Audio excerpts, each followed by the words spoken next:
श्रीमान् वेङ्कटनाथार्यः कवितार्किकेसरी वेदान्ताचार्यवर्यो मे सन्निधत्तां सदाहृदि अस्मत् गुरुपरम्पराये नमः.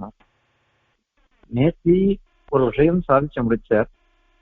லட்சணம் அப்படின்றது ஒண்ணு இருக்குது. அந்த லட்சணத்தினால வியாவர்த்தி அது கிடையாது. லட்சணமே வியாவர்த்தகம். லட்சணத்தை கொண்டு வியாவர்த்தி பண்றதுன்றது இல்ல, தள்ளுறது இல்ல.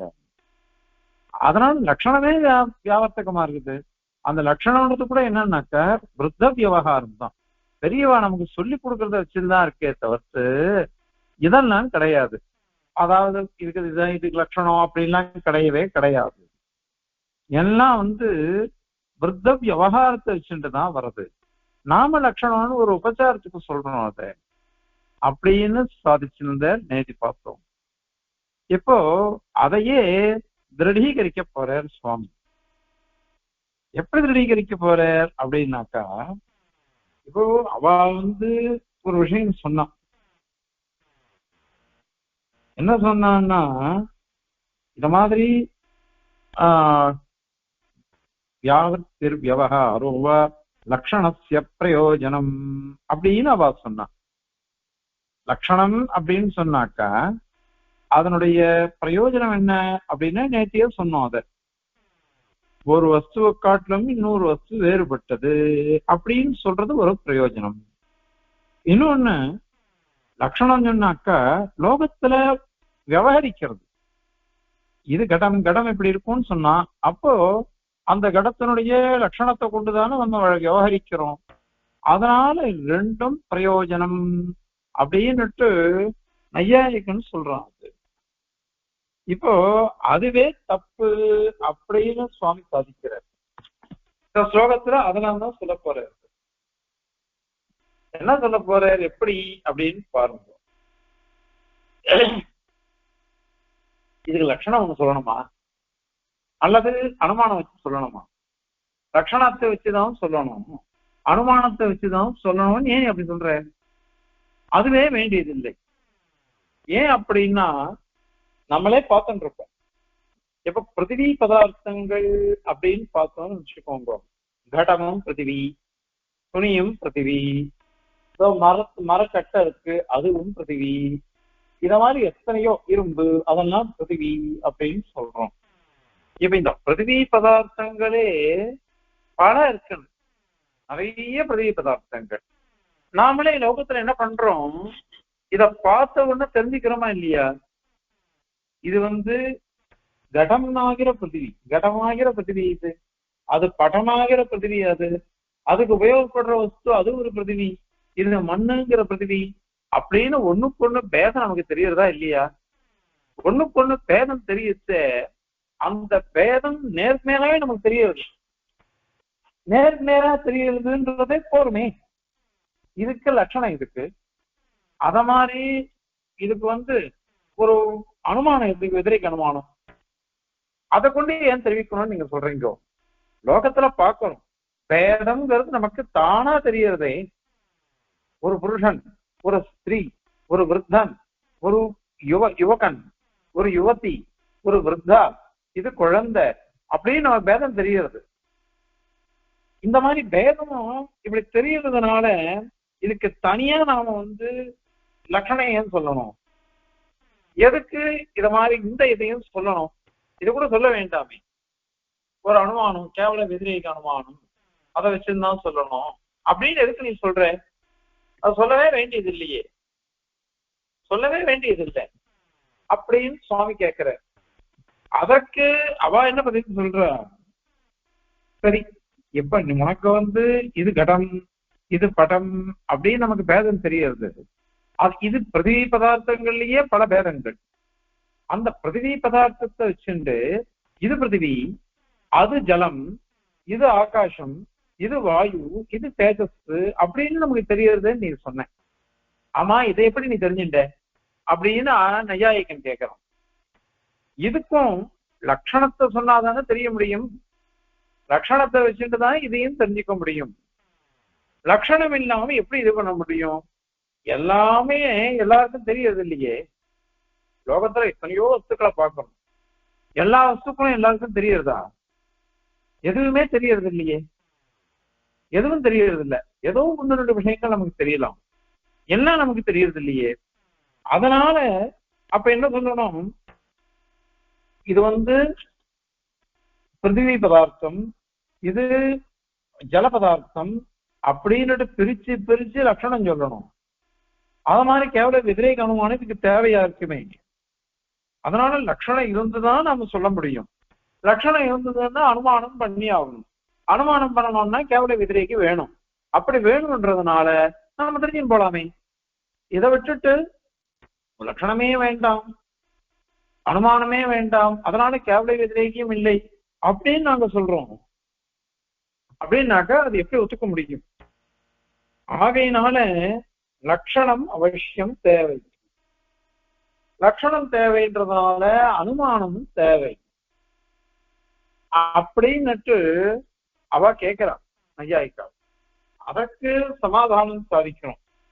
சுவாமி அதுக்கு என்ன சொல்றாரு அப்படின்னாக்கா,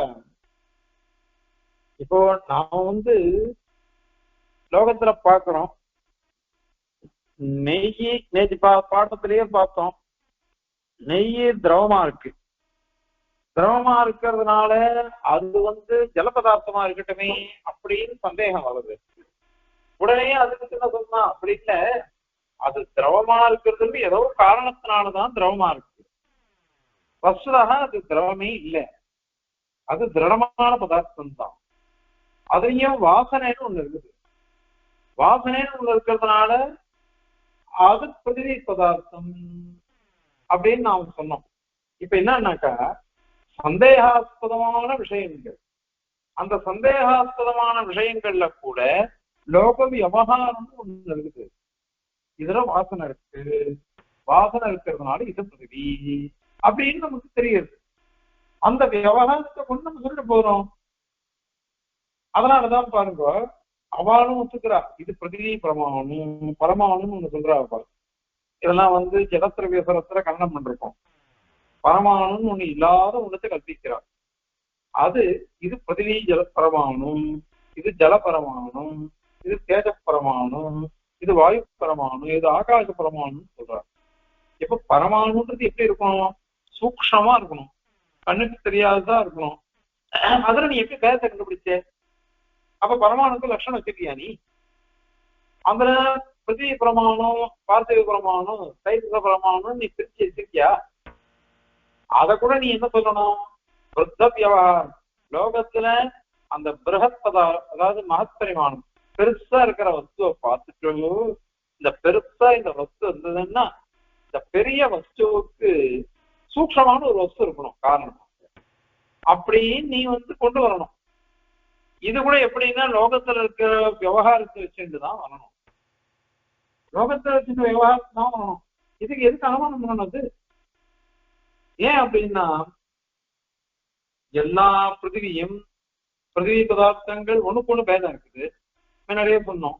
அது மாதிரி ஜலவஸ்து, ஜலத்தை காட்டிலும் பிருத்திவி வேறுபட்டதா இருக்குது, அதையும் பார்க்கணுமே. அதனாலதான் பரமாவையும் பதவி போறோம்.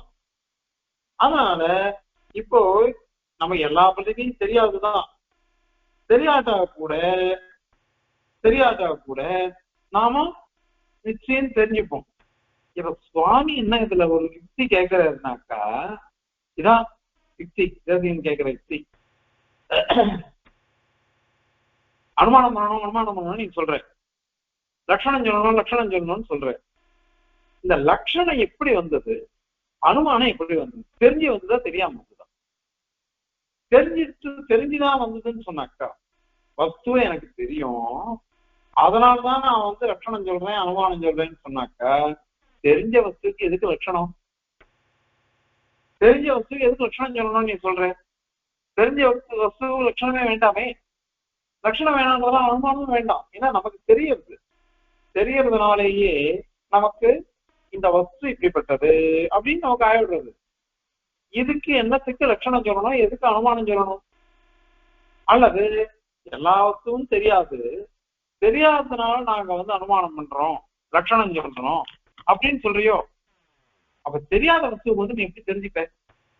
தெரியாத வஸ்துவை எப்படி லட்சணம் சொல்ல முடியும்? இவ எங்க அப்பாவுக்கு லட்சணம் தெரியும், அவர் எனக்கு சொல்லிக் கொடுத்த, அவர் சொல்லிக் கொடுத்த அதுவே போதுமே. அதுல தனியா இருக்கு ஒரு அனுமானம் வேணும், எதுக்கு லட்சணம் வேணும்? இப்ப எப்படி இருக்கு, எனக்கு எங்க தகப்பனார் சொல்லிக் கொடுத்த, எங்க தகப்பனாருக்கு எங்க பிதாமகர் சொல்லிக் கொடுத்த, எங்க பிதாமகருக்கு அவருடைய பிதாமகர் அவருடைய தகப்பனார் சொல்லிக் கொடுத்த, இப்படிதான லோகத்துல வருது இருக்கு. இப்படி இருக்கிற சமயத்துல இப்ப இந்த அனுமானம்ன்றது எங்க வந்தது சொல்லு? அனுமானம்ன்றது எங்க வந்தது? அனுமானமே வரலையே. இப்போ வராத அனுமானத்துக்கு தேவையில்லாத அனுமானத்தை எதுக்கு கல்பிக்கணும்? அதே மாதிரி தெரியாத விஷயத்துக்கும் அனுமானம் சொல்ல வேண்டியது. தெரிஞ்சா பேசணும், தெரியாதாக்கா பேசவே முடியாது. ஏன்னா பரமானு நான் பார்த்தது கிடையாது. இல்லாத பரமானு, தெரியாத பரமானு, அதுக்கு நான் லட்சணம் சொல்றேன், அதுக்கு அனுமானம் சொல்றேன்னாக்கா நீ எங்க பார்த்தியா? இன்னொன்னு கேட்க பாரு. இப்ப வந்து ஏற்கனவே கேட்டிருக்கோம், அத உதாரணம் சொல்லாம அனுமானம் வராதுன்னு சொல்ல போறோம். இப்ப இன்னும் 2 ஸ்லோகம் வர ஸ்லோகத்துக்கு அடுத்த ஸ்லோகத்துலாம் இது வரப்போகுது. அவயவங்கள்லாம் சொல்ல போறது, அனுமானத்துல என்னென்ன அவயவம் இருக்கும்னுட்டு. அதுல உதாரணம் அப்படின்னு ஒண்ணு இருக்கும். அந்த உதாரணம் என்னதுன்னாக்கா அது பேர் சபக்ஷம் அப்படின்னு பேர். உதாரணம்ன்றது சபக்ஷம் அப்படின்னு சொல்லுவார். அதாவது என்ன அர்த்தம்? எங்க நிச்சயமா நமக்கு தெரியறதோ அது சபக்ஷம். சரி பண்றவுள்ள எத்தனை தூமகா தத்திர வன்னியின் வியாப்தி தெரியுது, அங்க ஸ்பஷ்டமா நமக்கு தெரியறதுனால அதுக்கு பேர் சபக்ஷம்னு பேர். நிச்சித சாத்தியவான் சபக்ஷ, ஏற்கனவே சொல்லிருக்கோம். நிச்சயம் பண்ணப்பட்ட சாத்தியம் எங்க? மகாநசத்திரம் முடப்பள்ளியில. அதனால அது சபக்ஷம். அதுதான் உதாரணமா காமிக்கணும். பர்வதக வன்னிவான் தூமா மகாநசவது அப்படின்னு சொல்லணும். மகாநசத்தை போல அப்படின்னு. இப்ப உதாரணம் சொல்லணுமா வேண்டாமா? இப்ப நீ பரமாணுன்னு நீ அனுமானம் பண்ற அப்படின்னு சொன்னாக்க அதுக்கு உதாரணம் காமி. எங்கயா பார்த்திருக்கியா பிரமாண? அந்த சூக்ஷமா பிரமாணம் இருக்குது, நான் பார்த்திருக்கேன் அப்படின்னு நீ சொல்லணும். சூக்ஷமா இருக்குதுன்னு சொல்லிட்டேன், அதை பார்த்திருக்கேன்னு சொல்லிட்டியானாக்கா அப்ப அது பிரமாணமே இல்லையே. அதனாலதான் சுவாமி என்ன சொல்றக்க, நம்ம சித்தாந்தத்துல சரசரையணும் ஸ்ரீ அணுக்கம் ஏற்கனவே சொல்றோம். இடத்திரவிய சரத்துல ஆத்துலாம் அந்த இது கண்ணாடி இருக்கும் மாடியில. அந்த மாடி கண்ணாடி வழியா சூரிய ஒளி, சூரிய பிரகாசம் நம்ம ஆத்து உள்ள வரும். அதுல ஏதோ பறந்து இருக்கும், கண்ணுக்கு தெரியும். அது கையில பிடிச்சி பார்த்தா எனக்கு கண்ணுக்கு வராது, தெரியாது. அதுலதான் தெரியும். இததான் ரசரேணும் திரேணுகம் அப்படின்னு சொல்ற. இது பிரத்யக்ஷமா பார்க்கப்படுறது. பிரத்யக்ஷமா பார்க்கப்படக்கூடிய ரசரேணும் நீ சொல்றப்ப அதுதான் எங்களுக்கு பிரமாணம். அதுவே போறோம். இதை காட்டு நாங்க ஒண்ணும் கற்றுக்க மாட்டோம். காஞ்சிபுரம் தேர் 3ஆம் தேதி நடந்தது. காஞ்சிபுரம் தேர் 3ஆம் தேதி கரெக்டா 15 நாள் ஆப்போம். இன்னைக்கு 14 நாள் முன்னாடி அன்னைக்கு சதஸ் நடந்தது. சதஸ் இது என்ன எடுத்து கொஞ்சம் இது நையாயிக கண்டனம் தான் அங்க நடந்தது. அப்படியே எனக்கு தெரிஞ்சு 40 வருஷமா சதஸ் நடந்துட்டு இருந்தது. நாள் பாக்கம் நம்ம வாசுதேவாச்சாரியருடைய அத்தங்காத்துக்கார் அவர் தான் சத்தியன் இருந்தார். அப்படியே 86ல இருந்து விஷயம் சொல்லிட்டு இருக்கேன். அத மாதிரி சதஸ் அது இப்போ 2020ல இருந்து நடக்கிறது இல்லை. ஏன்னா இப்போ கோவிட் வந்துச்சு. கோவிட் வந்து 2 வருஷம் கழிச்சு அவருக்கு உடம்பு சரியில்லாம போயிடுச்சு. சபையே நடத்த முடியல. புத்தகம் 2 வருஷம் நடக்கல, அதெல்லாம் இது இல்லை. அப்புறம் நாங்க வாசுதேவாச்சாரியன் எல்லாம் சேர்ந்துட்டு சபைன்னு ஒண்ணு வைக்கலாம். இதுக்கு பணம் வேண்டாம், எல்லாம் சுவாமி சிஷ்யா தான். நம்ம வெளிமனுஷா வந்தாக்கா, அதாவது அவர்களோட சிஷ்யாலோ ஆண்டவ நாட்டம் சிஷ்யாலோ யாராவது வந்தாக்கா அவளுக்கு சம்பாதம் பண்ணும், நமக்கு வேண்டாம் அப்படின்னு ஆரம்பிச்சோம். அடியன் தான் முதல்ல விஷயம் சொன்னேன். அடியன் விஞ்ஞாபிச்சது ஏதோ 4வது அத்தியாயம் விஷயம். வாசுதேவாச்சார் அடுத்த விஷயம் சாச்சார். அவர் வந்து மகத்தேஜாதிகரணம் விஷயத்தை சாச்சார். அவர் அந்த வைசேஷிக பட்சத்தை கண்டனம். இப்ப வைசேஷிக பட்சத்தை கண்டனம் சொல்லும் பொழுது பிரகிருதி மண்டலம். அந்த பிரகிருதி சாங்கியனும் பிரகிருதியை ஒத்துக்கிறோம், நாமளும் ஒத்துக்கிறோம். வைசேஷிகன் பிரகிருதி எல்லாம் இருந்தோ பரமானு ஒண்ணுன்னு ஒத்துக்கிறான். அந்த பரமானுலையும் தான் காரணம் வருது அப்படின்னு அவன் சொல்றான், காரியங்கள்லாம் வருது. அப்போ அடியன் வந்து கேள்வி கேட்டேன், சந்தேகம் என்ன அப்படின்னா, இது நியாய சித்தாந்தத்துல சுவாமி கேட்டுட்டு இருக்க சமாதானம் சொல்லணும். அதுக்கு எல்லாருமே நிரவயவமா ஒரு வஸ்து வச்சுக்கிறோம். பரமாத்மாவும் நிரவயவம், ஜீவாத்மாவும் நிரவயவம், பிரகிருதியும் நிரவயவம், பரமாணுவும் நிரவயவம். இப்போ நிரவயவமான ஒரு வஸ்துவில் இருந்து ஒரு இன்னொரு வஸ்து உண்டாகிறது எப்படி சொல்ல முடியும்? ஏன் அப்படின்னா, நம்ம ஆண்கள்ல வீடு கட்டுறோம் இல்லையோ, வீடு கட்டுற சமயத்தை எப்படி கட்டுவோம்? ஒரு செங்கல் வைப்போம். செங்கலுக்கு 6 பக்கம் இருக்கு, கீழே மேல, இந்த பக்கம் அந்த பக்கம், இன்னொரு பக்கம் அண்ணண்ட பக்கம், 6 பக்கம் இருக்கு. 6 பக்கம் ஏன்னா இது சாவயம், அவயவத்தோட கூடினதா இருக்கிறதுனால இது சாவயவமா இருக்கு. சாவயவமா இருக்கிறதுனால அதுல நம்ம ஒரு கல்லு வச்சோன்னு வச்சுக்கோங்க, கொஞ்சம் கலவைய போடுவான், அதுக்கு மேல ஒரு கல்லு வைப்பான், இந்த பக்கம் ஒரு கல்லு, இந்த பக்கம் ஒரு கல்லு, பின்னாடி பக்கம் ஒரு கல்லு, இப்படி இந்த செங்கல்ல வச்சு அடிக்கிட்டே போனான்னாக்க செவ்வறு எழுந்திருக்கும். ஏன்? இது சாவயவமா இருக்கிறதுனால. நிறவயவமா இருந்தாக்கா அந்த மாதிரி வராது. நிறவயவமான வஸ்துவானது ஒண்ணுக்கு ஒட்டுறதுக்கு இடமே இல்லையாங்க. இடமே இல்லாத விஷயத்துல எப்படி வரும்? அது எப்படி வரும் அப்படின்னு ஒரு கேள்வி வரும்.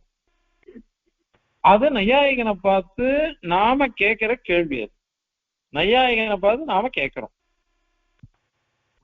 அதுக்கு அவன் சாங்கியனும் அது மாதிரி பிரகிருதிக்கு பதில் சொல்லணும். இப்ப நையாயிகனா நம்மளை பார்த்து கேட்கிறோம், நீங்க என்ன பார்த்து சொல்றீங்க? இப்ப பிரகிருதி நீ ஒத்துருக்க, பரமாத்மாவை நீ ஒத்துருக்க, நிரவயவமான ஒரு விஷயத்தான் நீ ஒத்துருக்க. அப்போ உனக்கும் இந்த கேள்வி வருமா வராதா? உனக்கும் இந்த கேள்வி வரும், எங்களுக்கும் கேள்வி வருது, எல்லாருக்கும் சமாதானம் சொல்லி ஆகணும். அதுக்கு எப்படி சமாதானம் சொல்ல முடியும் அப்படின்னா, எப்படி சொன்னாலும் இந்த கேள்வி சொக்கிட்டு தான் இருக்கும். அதனால எப்படி சமாதானம் அப்படின்னு கேள்வி. அதுக்கு அடையன் ஒரு சமாதானம் வச்சுட்டேன். வாசுதேவாச்சார் நியாய சித்தாந்தத்துல சுவாமி தேசியம் சாதிக்கிறார். அதாவது என்னன்னா, நாம சொல்றது என்ன தெரியுமா? சாஸ்திர சித்தமான விஷயத்த சொல்றோம், வேத சித்தம். வேதம் சொல்றத நாம சொல்லிக்கிறோம். வேதம் என்ன சொல்றதோ அது சொல்றது வேதம். வேதம் என்ன சொல்றது? ததேவ சௌமிய சமக்கிராசீத் ஏகமேவ அத்விதீயம்னு ஆரம்பிச்சு பரமாத்மாவிடமிருந்தே இந்த பிரபஞ்சம் எல்லாம் சிருஷ்டிக்கப்படுகிறது அப்படின்னு சொல்லியிருக்கு. அதே மாதிரி பிரகிருதியும் சொல்லிடுச்சு. பிரகிருதியை கொண்டு மாயா பிரகிருதி வித்யா மாயினம் மகேஸ்வரம் அப்படின்லாம் சொல்றது. இதெல்லாம் ஜடத்திரக சரத்துன்னா வந்திருக்கு, நம்ம தெரிவிச்சிருக்கோம். அதனால பரமாத்மா இந்த பிரகிருதியை தன்னுடைய சக்தி சர்வசக்தியா இருக்கிறதுனால அவனை இதை பண்றான் அப்படின்லாம் இருக்கு. இது ஸ்ருதி சித்தம், வேதத்தினால சொல்லப்பட்டது. நீ சொல்ற பரமாணு அப்படிங்கிறது வேதம் சொன்னதில்லை, வேதம் சொன்னதில்லை. சாஸ்திர சித்தம் இல்லாத விஷயத்தை நீ சாதிக்க பார்க்கிற, அது தப்புன்னு தான் நாங்க சொல்றோம். சாஸ்திர சித்தமான விஷயம் இருக்கோ அதுக்கு விரோதமா நீ சொல்ற. அப்ப சாங்கியன் கேட்கிறான், அப்ப நாங்க என்ன சொல்றோம்? பிரகிருதியை நாங்களும் ஒத்துட்டு இருக்குமே, பரமானு தானே நீ ஒத்துக்க மாட்டேன், பிரகிருதியை நாங்க ஒத்துட்டு இருக்கோம். அப்ப அந்த பிரகிருதியை கொண்டே இருந்துட்டு போட்டுமே, நீ நாங்க சொல்ற பிரகிருதியை ஒத்துக்கையே, எதுக்கு பரமாத்மா ஒத்துக்கிற அப்படின்னுட்டு அவர் சாங்கியன் நம்மளை பார்த்து கேட்கிறான். அதற்கும் சுவாமி பதில் சொல்ற, வாஸ்தவம் தான், நீயும் பிரகிருதியை ஒத்துட்டு இருக்க, ஆனால் அந்த பிரகிருதி நீ எப்படி ஒத்துட்டு தெரியுமோ, அப்ரஹ்மாத்மக பிரகிருதியை ஒத்துட்டு இருக்க, பிரம்மாத்மக பிரகிருதியை ஒத்துக்கல. சூத்திரக்காரர் சொல்ற தததீனத்வாத் அர்த்தவது அப்படின்னு சொல்லிட்டு போயிட்டார். தததீனத்வாத் அர்த்தவது, நாங்க பிரகிருதி சுரூபத்தை கண்டிக்கவே இல்லை, நீங்க பரமாத்மா தீனமா ஒத்துக்க மாட்டேன்றீங்க பாருங்க, அதை தானே அங்க கண்டிக்கிறோம். பரமாத்மா தீனமா ஒத்துக்கல. அதனால பிரம்மாத்மகமான பிரகிருதியை ஒத்துண்டாக்கா நாங்களும் அதை அங்கீகரிச்சிருக்கோம். நீ அப்பிரமாத்மகமான பிரகிருதியை ஒத்துக்கிற பாரு, அதுக்குதான் கண்டனம் பண்றோம் அப்படின்னு சொல்றோம். அதனால இதுதான் சமாதானம் இங்க. ஆகவே சாஸ்திர சித்தமான விஷயத்தை விட்டுட்டு அசாஸ்திரியமாக நீ ஒரு பரமாணுன்னு ஒண்ணு கல்பிக்கிற பாரு, அதை தான் கண்டிக்கிறோம். அந்த மாதிரி கண்டிக்கிறதுனால இப்ப நீ பார்க்கணும், பரமாணுவை நீ சாதிக்கிற அப்படின்னு சொன்னியானாக்கா அந்த பரமாணு சாதிக்கிறதுக்கு ஒரு சபக்ஷம் காமி, உதாரணம் காமி. உதாரணம் உன்னால காமிக்கவே முடியாது, காமிக்கவே முடியாது. அதனால நாங்க சாஸ்திரீக சமதிகமியமான விஷயம்ன்றதுனால சிருஷ்டியை பத்தி நமக்கு என்ன தெரியும், அது சாஸ்திரம் தானே சொல்லுவது, அதை நாங்க சொல்றோம். அதை சொல்றதுனால அதுக்கு விரோதமாக எதுவும் சொல்லக்கூடாது. அதனால நீ சொல்றது மிகவும் தவறு. அதனால நீ என்ன சொன்ன, இந்த லட்சணம் சொன்னாக்கா வியாபர்த்தி வரும், அந்த மாதிரி வழக்கம் வரும்னு சொன்னேன். அதையே நாங்க ஒத்துக்க மாட்டோம்னு சொல்லிட்டோம். ஏன் அப்படின்னாக்க வியாபர்த்தி பேதம் இது இதை காட்டிலும் வேறுபட்டது அப்படின்னு தெரியும்னு சொன்னேன். அதுக்கு லட்சணமே சொல்ல வேண்டாம், சொதகாவே தெரியறது. நம்ம லோகத்துல பார்க்கத்தேவே தெரியறது, இது மாம்பழம், எல்லாம் பழம்தான். இது ஏன்னா கல்ல மாம்பழம் வருது, மாம்பழம் இது, இன்னொன்னு மாதுளம் பழம்னு சொல்றோம். எல்லாம் பழம் தானே. அப்படி இது ஏன் மாதுளம் பழம் சொல்லணும், இன்னொன்னு ஏன் மாம்பழம்னு சொல்லணும் அப்படின்னா நமக்கு பேதம் தெரியாது. அதனுடைய அமைப்பு வேற, இதனுடைய அமைப்பு வேற, அதனால நமக்கு தெரியுது. அதனால இதுல தனியா ஒரு லோக வழக்கு போகணும், லோக விவகாரத்துக்கு போகணும் வேணும், வேதத்தை நிரூபிக்கிறதுக்கு வேணும் அப்படின்லாம் கற்பிக்க வேண்டாம் அப்படின்னு சொல்லிட்டார். அதுக்கு மேல அவனுக்கு திருப்பி கேட்கிறான், இது முன்னாடி சொன்னதே கேட்கிறான் திருப்பி. நாங்க என்ன சொல்றோம்னு புரிஞ்சுக்காம நீ பேசுறியே, ஒருத்தனுக்கு ஒண்ணுமே தெரியாது, ஒண்ணுமே தெரியாதவனுக்கு இது பிரதிவி அப்படின்னு எப்படி விவகரிக்க முடியும் அவனால? அதனால அந்த சமயத்துல நம்ம என்ன பண்ணணும், லட்சணம் சொல்ல வேண்டாமா? லட்சணம் சொல்லி பேரகம் வியாவர்த்தகம் அதை சொல்லி தரணும் முடியும் அனுமானத்தினால. அதனால வேணுமே அப்படின்னு சொன்னா அதுவே வேண்டியது இல்லை, வேண்டியதே இல்லை. ஏன் அப்படின்னாக்கா இப்ப கந்தவதி பிருத்திவி அப்படின்னு சொல்றோம். கந்தவதி பிருத்திவின்னு சொன்னாக்கா அந்த சப்தம் கொஞ்சம், அந்த சப்தம் கந்தவத்வம் அப்படின்னு சொன்னாக்கா அதை பார்த்து அவன் தெரிஞ்சுக்கிறான், சரியா சொல்லி கொடுக்குறான். கந்தவத்வம் வாசனையா இருக்கிறது எதுவோ அது பிருத்திவி அப்படின்னு ஒருத்தன் சொன்னான்னாக்கா அதை தெரிஞ்சுக்கிறான்.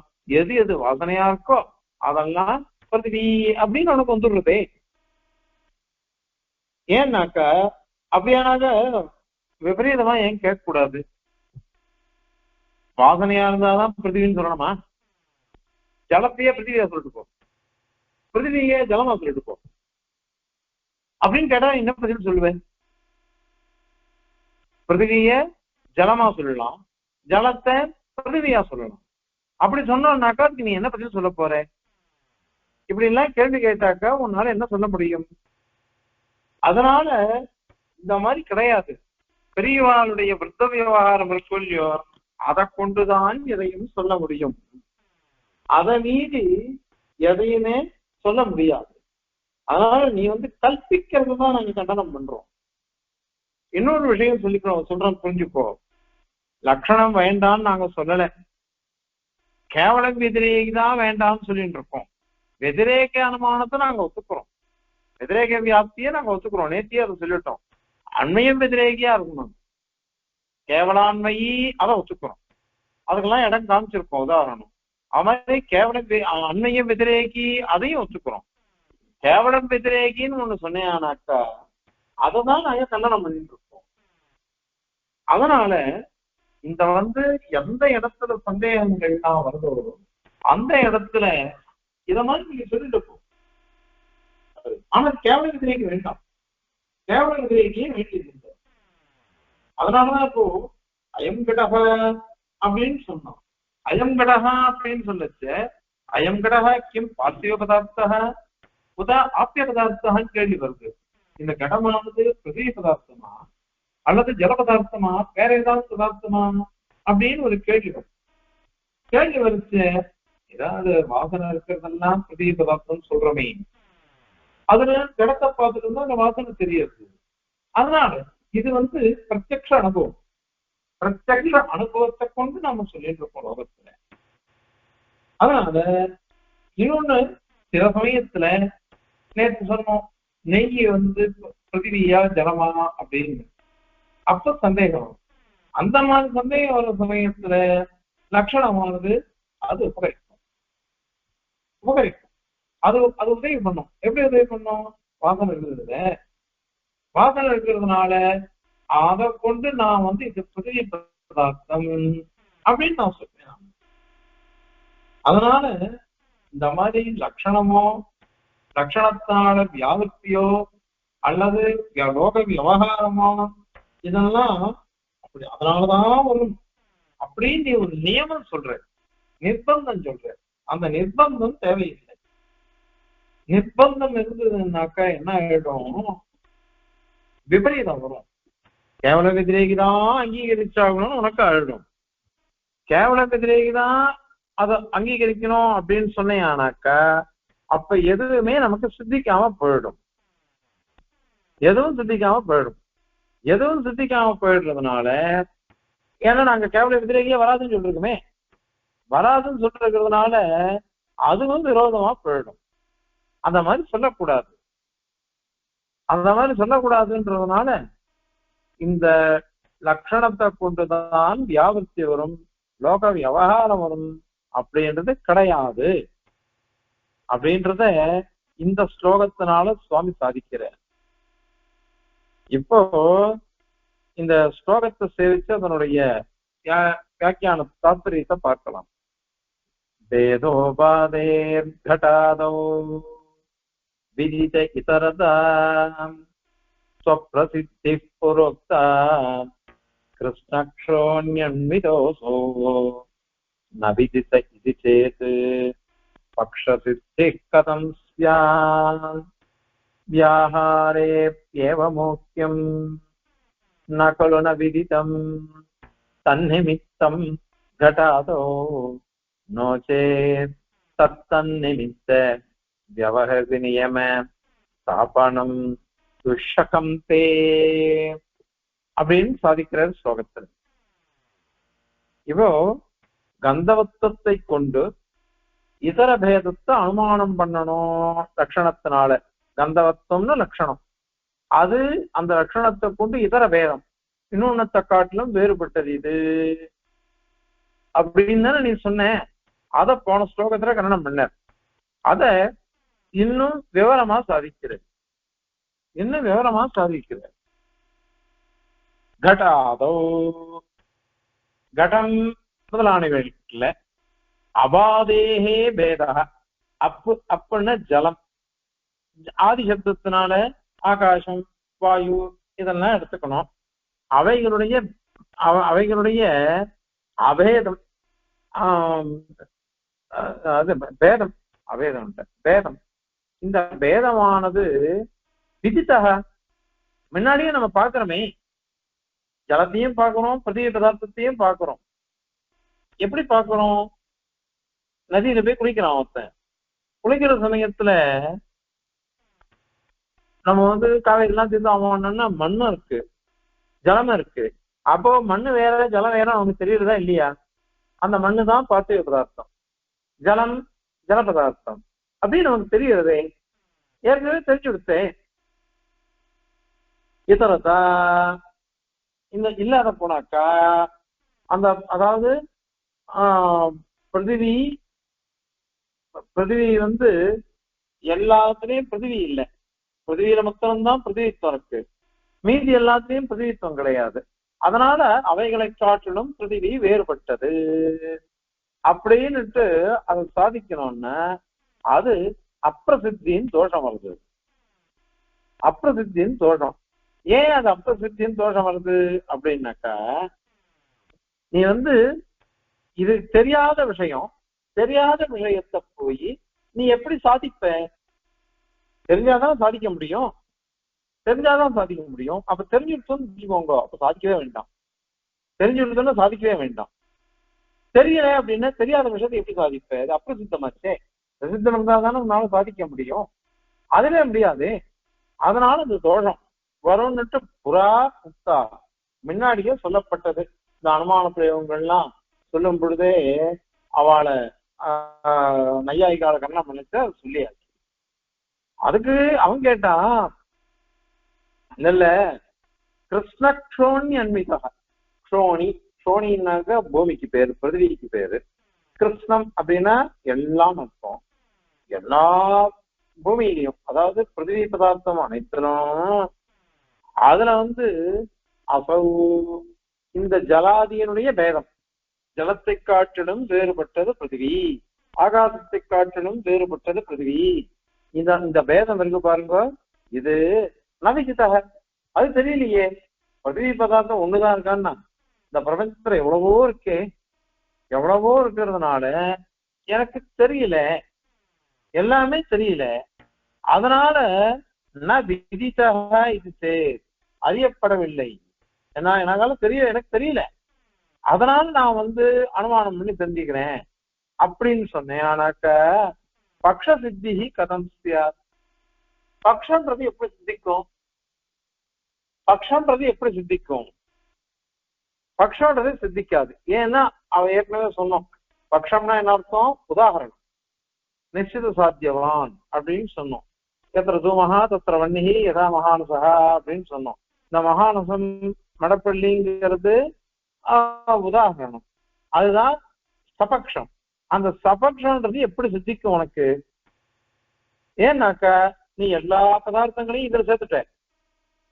பிருத்திவி பதார்த்தத்துல எல்லா பதார்த்தத்தையும் நீ பட்சீகரிச்சுட்ட. எல்லாமே பிருத்திவி பதார்த்தம், அது நமக்கு தெரியாது. இருக்கு அது இத்தரத்தை காட்டிலும், ஜலம் முதலானவைகளை காட்டிலும் அது பின்னமானது, வேறுபட்டது அப்படின்னு நீ சொல்லணும். அது சொல்றதுக்கு எப்படி நீ சபக்ஷம் பக்ஷம் எப்படி வரும் இங்க? ஏன்னா எல்லாத்தையும் ஒன்னா சேர்த்துட்டியே, புரிஞ்சுக்கோங்க, எல்லாத்தையும் ஒன்னா சேர்த்துரு. ஏன்னா அதுக்கு உதாரணம் ஒண்ணு சொல்றேன். எத்திர தூமகா தத்திர வன்னிகின்னு சொல்லச்சு, அந்த எத்திர தூமகா தத்திர வன்னிகின் வியாப்தி எங்க வரும் அப்படின்னா மகாநசத்துல தான் வந்திருக்குது, மடப்பள்ளியில தான் வந்திருக்குது. ஆனால் இவன் எங்க சாதிக்கிறான்? பர்வதத்துல சாதிக்கிறான். மலையில போய் புகைய பார்த்துட்டு இது எத்திர தூமகா தத்திர வன்னிகி அப்படின்னு அவன் சாதிக்கிறான். அதுதானே. இப்ப என்ன இருக்கு? மலையும் மலை பட்சமா இருக்கு, மகாநதம் சபக்ஷமா இருக்கு. ஆக ஒரே வன்னி நெருப்பு, அந்த நெருப்பு மடப்பள்ளியிலையும் இருக்கு, மலையிலையும் இருக்கு. மலையில இருக்கிற நெருப்பை இவன் பார்க்கல, அதே மடப்பள்ளியில இருக்கிற நெருப்பை பார்த்துட்டான். அந்த பார்த்துட்டு இந்த மடப்பள்ளியில இருக்கிற நெருப்பையும் புகையையும் கொண்டு எத்திர தூமகா தத்திர வன்னிகின்னு வியாப்தியை கிரகிச்சு அதை கொண்டு இங்கேயும் அப்படிதான் இருக்கணும் அப்படின்னு சாதிக்க பார்க்கிறான். இப்ப என்ன எடுத்து? ரெண்டு நெருப்புல ஒரு நெருப்பு பிரத்யக்ஷம், இன்னொரு நெருப்பு பிரத்யக்ஷம் இல்லை, அனுமேயமா இருக்கு. அதனால அந்த இடத்துல சரியா போறது. நீ இப்ப இந்த இடத்துல என்ன பண்ணிட்ட? அனைத்து பிருத்திவி பதார்த்தங்களும் எனக்கு தெரியாது, அந்த அனைத்து பிருத்திவி பதார்த்தங்களும் ஜலம் முதலானவைகளுக்கு காட்டிலும் வேறுபட்டது அப்படின்னு சாதிக்கணும்னு சொல்ற. அப்ப எப்படி வரும்? பக்ஷம் சபக்ஷம்னே வராதே, உதாரணமே உன்னால சொல்ல முடியாதே. அதனால எப்படி வரும்?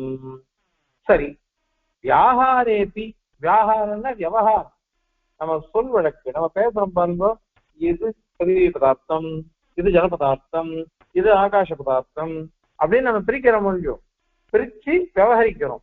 இந்த வியாகாரேபி இதுல கூட ஏவம், இதுலயும் ஊஹ்யம், ஊகிச்சுக்கணும். அதாவது லோக ரீதியை தான் கொண்டு எல்லாம் சொல்லணும். லட்சியானுகுணம் லட்சணம், லட்சணானுகுணம் லட்சியம் கிடையாது. எது நம்மளால பார்க்கப்படுகிறதோ அதுக்கு அனுகுணமா தான் லட்சணம் சொல்லணும். லட்சணத்தை வச்சுட்டு, அதாவது தலைக்கேத்த குள்ளாதான், குள்ளாவுக்கேத்த தலை கிடையாது இல்லையோ, அதனால அப்படி பாருங்க, தலைக்கேத்து குள்ளாவா பாருங்க, குள்ளாவுக்கு ஏது தலையா பார்க்க கூடாது. அதனால இப்ப லோக விவகாரம் இருக்கு எப்படி இருக்கோ அதை கொண்டுதான் எல்லாத்தையும் நாம பார்க்கணும். லோக விவகாரமே வேண்டாம் அப்படின்னு சொன்னாக்க, நீ லட்சணத்தை கொண்டு சொல்றேன் அனுமானத்தை கொண்டு சொல்றேன் அப்படின்னு சொன்னாக்க அது தவறா போயிடும். எம்பெருமானார் அவ அனுமானத்தினால ஈஸ்வரனை சாதிக்கிறேன்னு ஆரம்பிச்சா நெய்யாயிக்காள். இத நம்ம ஈஸ்வரானுமான கண்டனத்துல பார்த்திருக்கோம். ஈஸ்வர நாயகசுரத்துல கண்டனம் பண்ணும் பொழுது, நீ கஷ்டப்பட்டு அனுமானத்தை கொண்டு ஈஸ்வரனை சாதிக்கிறேன்னு சொன்னியானாக்க அதே அனுமானத்தை கொண்டு ஈஸ்வரனே வேண்டாம் ஜீவனே இருந்தா நான் சாதிச்சுடுவேன், ஜீவனே போரும், எதுக்கு ஈஸ்வரன், அப்படிப்பட்ட ஈஸ்வரனே வேண்டான்ற மீமாம்சங்களும் சரி நையாயிகளும் வேதாந்திகளும் சரி அவன் என்ன பண்றான்னாக்கா, சாஸ்திரத்தை ஒத்துக்காம அனுமானத்தினால சொல்றேன்னு சொன்னாக்க அதை சர்வாத்னா நாங்க கண்டிச்சிடுவோம், அதை அங்கீகரிக்க மாட்டோம். அதனால ஏவம் பூஷ்யம் விவகாரத்துல கூட சரி லோக விவகாரத்தை கொண்டுதான் நம்ம தெரிஞ்சுக்கணும். அதனால ஏவம் பூஷ்யம் கடாதோ கடம் முதலானவைகள்ல தன் நிமித்தம் இது நம்ம லோகத்துல இருக்குது. அயம் கடகா பார்த்திவ பதார்த்தா அப்படின்னு லோகத்துல இருக்கு. இது கடம், இது பார்த்திவ பதார்த்தம் அப்படின்னு லோகத்துல இருக்குது. அந்த அதுக்கு நிமித்தம் என்ன, எதை கொண்டு நீ சொன்ன அப்படின்னாக்க கந்தவத்துவம் தான் வாசனை இருக்கிறதுன்றது அதை கொண்டு சொல்லணும். நீ அதை அனுமானத்தினால்தான் நாங்க சாதிப்போம்னு சொன்னேனாக்கா கடக பிருத்திவி, அத கடக பிருத்திவி பதார்த்தா புதக கந்தவத்வா அப்படின்னு சொல்லணும். இந்த கந்தவத்துவம் உனக்கு எப்படி தெரிஞ்சுது, யார் உனக்கு சொல்லி கொடுத்தா, எங்க தாத்தா சொல்லி கொடுத்தாரு அப்படின்னாக்கா அந்த தாத்தா சொல்லி கொடுத்ததே போருமே, அதுக்கு தனியா ஒரு அனுமானம் வேண்டுமா அவனுக்கு? அதனால கடாதவு தன் நிமித்தம், கடத்துல பிரதி பதார்த்தம் லோகத்துல நாம் சொல்றோம், கடமானது பிரதி பார்த்திவ பதார்த்தம் சொல்றோம். தன் நிமித்தம் அதுக்கு காரணம் என்ன அப்படின்னாக்கா கந்தவத்துவம் அப்படின்னு சொன்னோம். அது நகலுன விதிட்டம், நான் விதிட்டம் இதுன அது தெரியலன்றது கிடையாது, எனக்குதான் தெரிஞ்சிருக்கேன், எங்க பெரியவா எனக்கு சொல்லி கொடுத்துருக்கா. நான் விதித்தம் இது நகலும், எனக்கு தெரியப்படலை, எனக்கு அறியப்படலைனால அப்படின்றது இல்லை, அறியப்பட்டிருக்கு. எப்படி அறியப்பட்டிருக்கு, பெரியவா சொல்லி கொடுத்தத வச்சு அறியப்பட்டிருக்கு. நோ சேத் அப்படி இல்லைன்னு சொன்னேனாக்கா, அதாவது புதிய பதார்த்தமே நாங்க அறியவே இல்லை, தெரிஞ்சிக்கவே இல்லை, அதுல கந்தவத்துவமும் தெரியாது, பிருத்திவியானது பதார்த்தம்னு எனக்கு தெரியாது, பார்த்திவ பதார்த்தம்னு எனக்கு தெரியாது, அதெல்லாம் எதுவுமே இல்லை அப்படின்னு விவகாரமே இல்லை அப்படின்னு சொன்னாக்க தே உனக்கு நையாயிகனுக்கு சத்தன் நிமித்த விவகார நியம ஸ்தாபனம் துஷகம். அப்படியானாக்கா இது கடம் புதிய பதார்த்தம், இது ஜலம், இது ஆப்பிய பதார்த்தம், ஜல பதார்த்தம் அப்படின்னு ஒவ்வொன்றுத்துக்கும் ஏதோ ஒரு காரணத்தை கொண்டுதானே சாதிக்கிறேன். ஜலமானது ஜில்லுன்னு இருக்கு, அதனாலது ஜல பதார்த்தம் குளிர்ச்சியா இருக்கிறதுனால. உஷ்ண பதார்த்தம்ன்றது தேஜஸ் பதார்த்தம்னாக்கா அது சுடுறது. இப்படின்னால லோகத்துல ஒரு லட்சணம் ஒரு விவகாரத்தை இருக்குன்னு சொல்றேன், அது உன்னால பண்ணவே முடியாம போயிடும். எனக்கு தெரியலன்னாக்கா தெரியாத விஷயத்துல நீ எப்படி விவகரிப்ப, தெரியாத விஷயத்துல எப்படி நீ லட்சணம் சொல்லுவ, லட்சணம் சொல்லாத விஷயத்துக்கு எப்படி நீ கேவல எதிரிக்கு அனுமானத்தை கொண்டு வருவேன். அதனால இது எதுவுமே சரியில்லாது. அதனால சத்தன் நிமித்த அந்தந்த வஸ்துவை அந்தந்த வஸ்து தர்மத்தை கொண்டு அதனுடைய சுரூபத்தை கொண்டு வியவகிருதி நியம ஸ்தாபனம் விவகார நியமத்தை ஸ்தாபிக்கிறதுன்றது துஷகம், ஒன்னால ஸ்தாபிக்கவே முடியாது,